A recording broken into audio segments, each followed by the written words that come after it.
ಇಂದು ಕಾಮನ ಹಬ್ಬದ ಪ್ರಯುಕ್ತ ತ್ಯಾಮಗುಂಟ್ಲ ದೇವರಾಜ ಸರ್ಕಲ್ನಲ್ಲಿ ಶ್ರೀ ಬೈಲಾಂಜನೇಯ ಕಲಾವೃಂದ ವತಿಯಿಂದ ಕುರುಕ್ಷೇತ್ರ ಭೀಮ ದುರ್ಯೋಧನರ ಗದಾಯುದ್ಧ ಎಂಬ ನಾಟಕವನ್ನು ಏರ್ಪಡಿಸಲಾಗಿತ್ತು. ರಾಮಕೃಷ್ಣಪ್ಪ ಅವರು ಜಿಲ್ಲಾಧ್ಯಕ್ಷರು, ಬೆಂಗಳೂರು ಗ್ರಾಮಾಂತರ, ಜಗದೀಶ್ ಚೌಧರಿ ಬಿಜೆಪಿ ನೆಲಮಂಗಲ ತಾಲೂಕು ಅಧ್ಯಕ್ಷ ಹಾಗೂ ಅರುಣ್ ಗೌಡ ಬಿಜೆಪಿ ತ್ಯಾಮಲಗೊಂಡ ಹೋಬಳಿ ಮಹಾಶಕ್ತಿ ಕೇಂದ್ರದ ಅಧ್ಯಕ್ಷರು ಹಾಗೂ ಇನ್ನೂ ಹಲವಾರು ಬಿಜೆಪಿ ಮುಖಂಡರುಗಳು ಹಾಗೂ ಪದಾಧಿಕಾರಿಗಳು ಭಾಗವಹಿಸಿದ್ದ ಸಂದರ್ಭದಲ್ಲಿ ಶ್ರೀ ಬೈಲಾಂಜನೇಯ ಕಲಾವೃಂದ ವತಿಯಿಂದ ಸನ್ಮಾನಿಸಿ ಅಭಿನಂದನೆ ತಿಳಿಸಲಾಗಿದೆ. ಬ್ಯೂರೋ ರಿಪೋರ್ಟ್ ವೈದ್ಯಮೂರ್ತಿ, ಪ್ರಜಾಪವ ಟಿವಿ, ಬೆಂಗಳೂರು. ಇವತ್ತು ಕಾಮನ ಹಬ್ಬದ ಪ್ರಯುಕ್ತ ತ್ಯಾಮಂಡ್ರ ಗ್ರಾಮದಲ್ಲಿ ಅತ್ಯುತ್ತಮವಾದ ಒಂದು ಪೌರಾಣಿಕ ನಾಟಕ ತಮ್ಮೆಲ್ಲರ ಮುಂದೆ ಪ್ರದರ್ಶನ ಮಾಡ್ತಿರ್ತಕ್ಕಂಥ ಈ ಶುಭ ಸಮಾರಂಭದ ವೇದಿಕೆ ಬಲಾಸಿರ್ತಕ್ಕಂಥ ಎಲ್ಲ ಹಿರಿಯರಿಗೆ ನಿಮ್ಮೆಲ್ಲರೂ ಪರವಾಗಿ ಅಭಿನಂದನೆ ಸಲ್ಲಿಸಿ, ಅದರ ಜೊತೆಗೆ ಕಲಾವಿದರಿಗೆ, ಕಲಾ ಪ್ರೋತ್ಸಾಹಕರಿಗೆ, ಈ ಸೇರ್ತಕ್ಕಂಥ ಎಲ್ಲ ತಾಯಂದಿರಿಗೆ, ಗುರು ಹಿರಿಯರಿಗೆ ತಮಗೂ ಕೂಡ ಆ ಭಗವಂತನ ಆಶೀರ್ವಾದ ಇರಲಿ ಅಂತೇಳಿ ಪ್ರಾರ್ಥನೆ ಮಾಡಿ, ಬಂಧುಗಳೇ, ಬಹಳ ವಿಜೃಂಭಣೆ ನಾಡ್ಕೊಳ್ತಕ್ಕಂಥ ಸಂದರ್ಭದಲ್ಲಿ ಮಾತಾಡ್ತಕ್ಕಂಥದ್ದು ಏನಿರಲ್ಲ.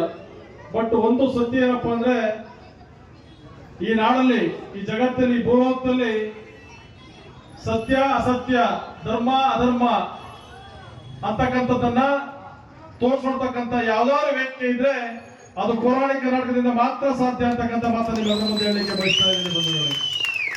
ಆ ಕಾರಣ ಶ್ರೀಕೃಷ್ಣ ಪರಮಾತ್ಮ ಅರ್ಜುನ ಒಂದೇ ಕಡೆ ಸೇರಿದಾಗ ಒಂದು ಮಾತು ಹೇಳ್ತಾನೆ. ಅರ್ಜುನ ಪರಮಾತ್ಮ ಇಡೀ ನಾಡಲ್ಲಿ ದೇವರೆಲ್ಲರೂ ಕೂಡ ಸೃಷ್ಟಿ ಮಾಡೋನೆ, ಮನುಷ್ಯನಿಗೆ ಅವಶ್ಯಕತೆ ಏನೇನ್ ಬೇಕು ಎಲ್ಲರೂ ಕೂಡ ಐತೆ, ಆದ್ರೆ ಒಬ್ರು ನೆಮ್ಮದಿಯಿಂದ ಯಾರು ಜೀವನ ಮಾಡ್ತಾರಲ್ವಲ್ಲ ಯಾಕಪ್ಪ ಅಂತ ಕೇಳ್ತಾನಂತೆ. ಅದಕ್ಕೆ ಶ್ರೀಕೃಷ್ಣ ಪರಮಾತ್ಮ ಒಂದೇ ಒಂದು ವಾಕ್ಯವನ್ನು ಉತ್ತರ ಕೊಡ್ತಾನೆ, ಅರ್ಜುನ ಭಗವಂತ ಕೊಡ್ಬೇಕಾಗಿರ್ತಕ್ಕಂಥ ಪ್ರತಿಯೊಂದನ್ನು ಕೂಡ ಬಲಕ್ಕೂ ಕೊಟ್ಟಿದೀವಿ, ಆದ್ರೆ ಮಾನವ ಅಂತಕ್ಕಂಥ ಮನೋ ಜನ್ಮ ಅವನ್ನ ಇವನ್ ನೋಡಿ ಅವನ್ ನೋಡಿ ಹೊಸ ಪಟ್ಕೊಂಡು ಚೆನ್ನಾಗವನೆ ಅಂತ ಗಲಾಟೆ ಗೊಂದಲದಲ್ಲೇ ಜೀವನ ಮಾಡ್ತಾರೆ, ಬಿಟ್ರೆ ಅವ್ರು ನೆಮ್ಮದಿಯಿಂದ ಜೀವನ ಮಾಡೋ ಸಾಧ್ಯನೇ ಇಲ್ಲ ಅಂತಕ್ಕಂಥ ಮಾತನ್ನು ಹೇಳ್ತಾನಂತೆ. ಬಂಧುಗಳೇ, ಈ ಮಾತನ್ನು ನಿಮ್ ಮುಂದೆ ಯಾಕೆ ಹೇಳ್ತೀನಿ ಅಂತಂದ್ರೆ, ಸಿಕ್ಕಿರ್ತಕ್ಕಂಥ ಸಣ್ಣ ಅವಕಾಶದಲ್ಲಿ ತಾವೆಲ್ಲರೂ ಕೂಡ ನೆಮ್ಮದಿಯಿಂದ ಜೀವನ ಸಾಗಿಸಿ, ಪ್ರಾಮಾಣಿಕತೆಯಿಂದ ಬದುಕನ್ನು ಸಾಗಿಸಿ, ಈಗೆಲ್ಲ ನಾಟಕ ನೋಡ್ತೀರಾ, ಕುರುಕ್ಷೇತ್ರ, ರಾಮಾಯಣ ಎಲ್ಲ ನೋಡ್ತೀರಾ, ಸಣ್ಣ ಸಣ್ಣ ತಕ್ಲಿಗೆ, ಸಣ್ಣ ಸಣ್ಣ ಸೈಟ್ಗೆ ತಮ್ಮ ಮನೆ ಕಟ್ತೀರ, ಅಣ್ಣ ಗಲಾಟೆ ಮಾಡೋದು, ಅಣ್ಣ ಮನೆ ಕಟ್ತೀರ, ತಮ್ಮ ಗಲಾಟೆ ಮಾಡೋದು, ಇಂಥ ಗೊಂದಲ ಬರ್ತಾ ಇರ್ತಕ್ಕಂಥ ನಮ್ಮ ಜೀವನ ಎತ್ತ ಸಾಕ್ತಾ ಇದೆ. ನಿಮ್ಮನ್ನೆಲ್ಲರೂ ಕೈ ಜೋಡಿಸಿ ಮನವಿ ಮಾಡ್ತೀನಿ, ಇಲ್ಲಿ ನಮ್ಮೇಲೆ ಯಾರು ದಾಳಿ ಮಾಡಲ್ಲ, ಯಾರು ಸೋದರ ಸಂಬಂಧ, ಹತ್ರ ಸಂಬಂಧ, ಬಂಧು ಬಳಗನೆ ದಾಳಿ ಮಾಡ್ತಕ್ಕಂಥದ್ದು.